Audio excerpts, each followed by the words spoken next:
Side खबरों के लिए सब्सक्राइब करें फ्लेम मीडिया और उसके बाद बेल आइकन को प्रेस करें ताकि सबसे पहले आपको मिले एक्सक्लूसिव खबरें।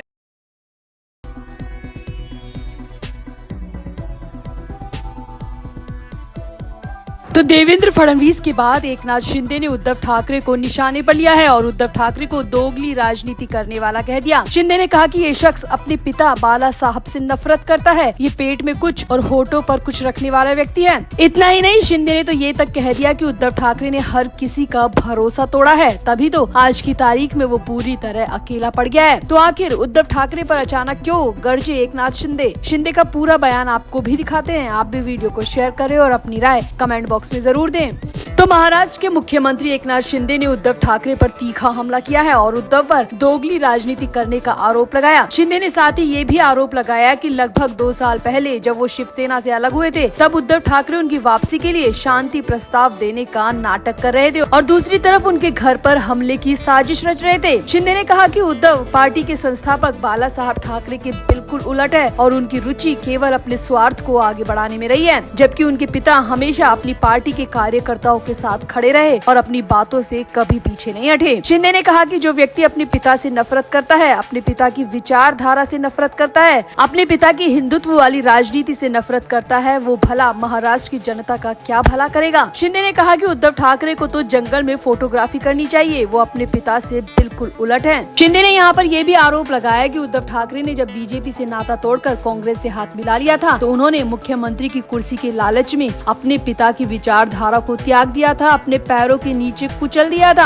उन्होंने कहा, अब हम असली शिवसेना हैं और बाला साहब के हिंदुत्व और राज्य के विकास के दृष्टिकोण की विचारधारा को आगे बढ़ा रहे हैं। शिंदे ने कहा कि उद्धव के दल को एक हिंदुत्व पार्टी नहीं कहा जा सकता, क्योंकि उन्होंने उस कांग्रेस से हाथ मिलाया है जो सावरकर का अपमान करती है और बाला साहेब का अपमान करती है। मुख्यमंत्री शिंदे ने कहा कि उद्धव ने एक बैठक की जिसमें मेरा पुतला फूंकने, मेरे घर पर हमला करने की साजिश रची, इस तरह की चीजें हो रही थी, तो मैं भला उस पार्टी में क्या करता। ये बैठकें तब हो रही थी जब उन्होंने कथित तौर पर मुझसे बात करने के लिए लोगों को भेजा था, लेकिन वो दोगली राजनीति करते हैं, चेहरे पर अलग, होठों पर अलग और पेट में अलग रखते हैं। शिंदे ने कहा कि बाला साहब कुछ और थे, उन्हें जो कहना होता था वो कहते थे और वो कभी भी अपनी बातों से पीछे नहीं हटते थे। वो जो एक बार कह देते थे वो पत्थर की लकीर बन जाता था। कोई दूसरा बाला साहब ठाकरे नहीं हो सकता और उद्धव ठाकरे तो बिल्कुल भी नहीं। शिंदे ने यहाँ पर यह भी कहा कि उद्धव ठाकरे के संगठन को हिंदुत्व की पार्टी किसी भी आधार पर नहीं कहा जा सकता। शिंदे ने कहा कि उन्होंने बाला साहब की विचारधारा को त्याग दिया है, उन्होंने सावरकर का अपमान करने वाली कांग्रेस से हाथ मिला लिया है, तो ऐसे में उनकी पार्टी को कैसे हिंदुत्व वाली पार्टी कहा जा सकता है। शिंदे ने कहा कि उद्धव ठाकरे अपने पिता के नारे गर्व से कहो हम हिंदू हैं को पूरी तरह भूल चुके हैं। वे अब बाला साहब को हिंदू हृदय सम्राट तक नहीं मानते। वो बाला साहब ठाकरे की विचारधारा को त्याग चुके हैं। ऐसे में उन्होंने एक बार नहीं कई बार अपने पिता का अपमान किया है, अपने पिता की नफरत को जग जाहिर किया है। तो ऐसे में भला महाराष्ट्र की जनता उद्धव ठाकरे का साथ क्यों देगी? वैसे एकनाथ शिंदे के इस पूरे बयान पर आपका क्या कहना है? आप भी अपनी राय कमेंट बॉक्स में जरूर दें और वीडियो को भी शेयर करें।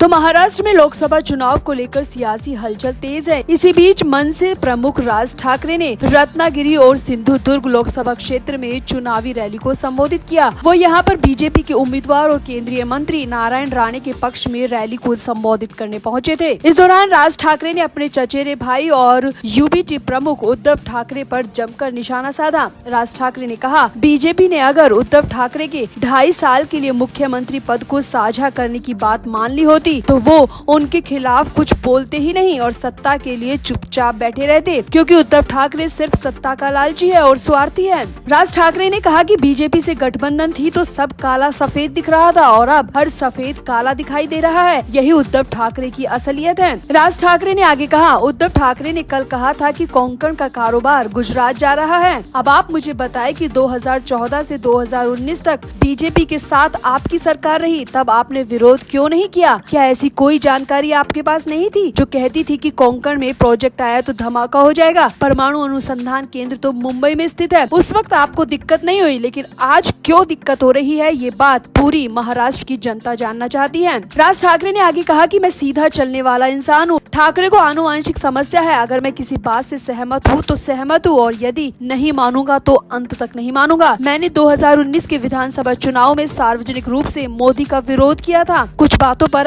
आज भी सहमति नहीं है। हमें इस बारे में खुला रहना होगा। ये बातें नहीं मानी और ये बातें मान ली। नोटबंदी और मूर्तियों पर खर्च जैसी कई चीजों पे मैं आज भी सहमत नहीं हूँ, वो मुझे आज भी सही नहीं लगती। राज ठाकरे ने कहा, मैं उन चीजों का सार्वजनिक प्रशंसक हूँ जो काम करती है। मुझे जब से राजनीति की समझ आई है तब से मैं देखता और पढ़ता आ रहा हूँ, तभी से ये सब चल रहा है। धारा 370 खत्म करो। हालांकि मोदी ने इसे रद्द कर दिया। आपको ये स्वीकार करना होगा कि जब कश्मीर में धारा 370 हटाई गई, बधाई देने वालों में से मैं ही था। मोदी का ये काम मुझे बहुत पसंद आया था। राज ठाकरे ने कहा कि बाबरी मस्जिद को ढहाना सबने देखा, कार सेवकों की हत्या सबने देखी, 1992 से जो अब तक चला वो सबने देखा, लेकिन नरेंद्र मोदी सरकार के कारण ही राम मंदिर खड़ा हुआ और कार सेवकों की आत्मा को आज जरूर शांति मिली होगी। अगर नरेंद्र मोदी नहीं होते तो ये राम मंदिर बनना आज भी उतना ही मुश्किल होता और यही वजह है कि मैं बीजेपी के साथ आया हूँ। राज ठाकरे ने कहा कि उद्धव को आज अचानक कोंकण का कारोबार क्यों नजर आ रहा है, उस वक्त क्यों नहीं दिखा जब वो खुद सत्ता में थे। उस वक्त बीजेपी के साथ में थे, कुर्सी मिली हुई थी तो जुबान सिल रखी थी और अब खुद की सरकार के ही गलत काम उन्हें नजर आ रहे हैं। तो कुल मिलाकर राज ठाकरे ने सपाट और सीधी भाषा में उद्धव ठाकरे की बोलती बंद कर दी और उद्धव को स्वार्थी और सत्ता का लालची तक कह दिया। अब आप राज ठाकरे की बातों से कितना सहमत है कमेंट बॉक्स में जरूर बताएं और वीडियो को भी शेयर करें।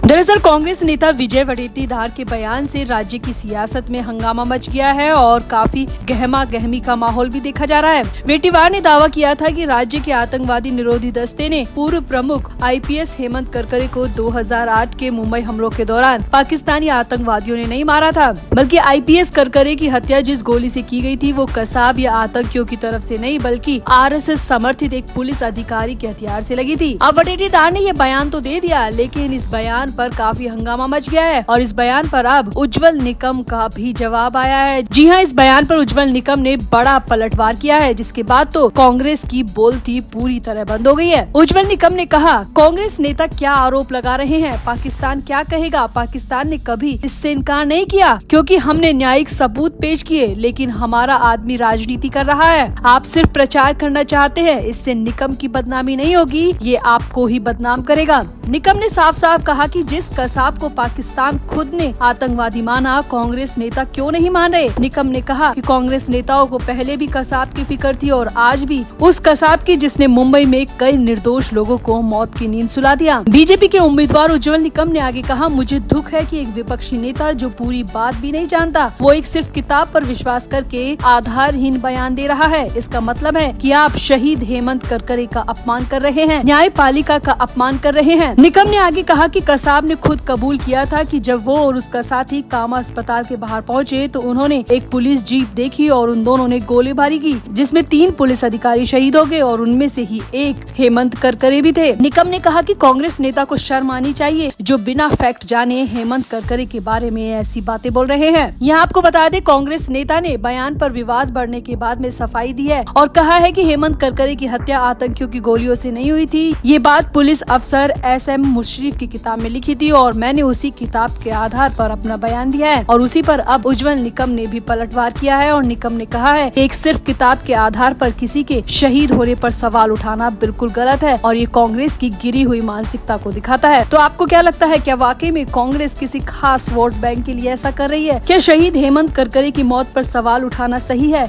क्या चुनाव में जीतने के लिए 26/11 हमले को बीच में लाना सही है? आप भी अपनी राय कमेंट बॉक्स में जरूर दें और वीडियो को भी शेयर करें।